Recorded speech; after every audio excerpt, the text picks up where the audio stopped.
خاطر أمرتها بي. خالصة طلبية الحاج سليمان؟ جاهزة على التحميل يا بي. طيب شو بدي اقول لك؟ بعت لي معتز عاوزه كلمتين. معتز؟ ايه أمرك يا بي. لازم أعرف كل شيء عن رياض، وين بيروح وين بيجي قبل ما أتصرف أي تصرف. الظاهر مخاطر عم تماطل بالموضوع بس لأنه الولد مو عاجبه.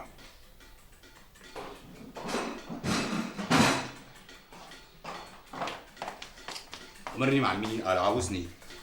عود عمي عود. ايه شو عليه؟ معتز، حابب احكي معك كلمتين. بعرفك قبضاي تكتم السر. لعيونك معلمين ورقبتي إلها.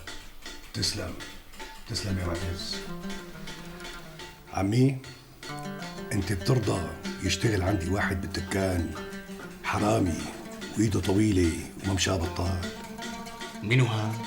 في بيناتنا حرامي معلمين؟ لا لا سمح الله، بس عم بقول لحالي يعني أنا قبلت شغل رياض هون بدون ما أسأل عليه وأعرف شي عنه، فبدي إياك وبدون ما حدا يدرى حتى ابني خاطر، بدي إياك تدقدس لي عنه، تمشي وراه تشوف وين بيروح وين بيجي، كيف سمعته بحالته، بعدين الدكان اللي كانت عندهم مزبوط أخذ عمه ولا راحت هيك بالحرام؟ فهمت علي؟ ايه معلمي ايه عم بفهم. خلاص كلها يومين وبجيب لك قراره. شو اتفقنا؟ خلصت معلمي، الموضوع سر بيناتنا وما حدا رح يدرى فيه. بتحب احلف لك؟ لا تحليف، حكي رجال ما بده حلفان. بده يشغلني عوايني.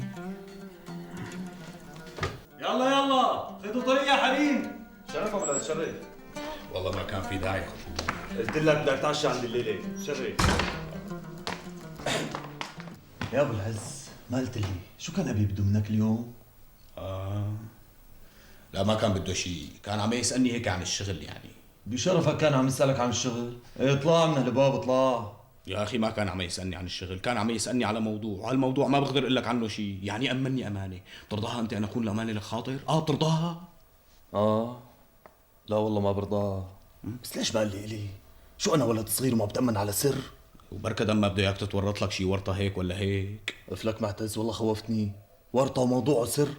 لك ابو العز مشان الله ريحني واحكي لي، وصدقني كل شيء رح تقول لي اياه رح يبقى سر بيناتنا.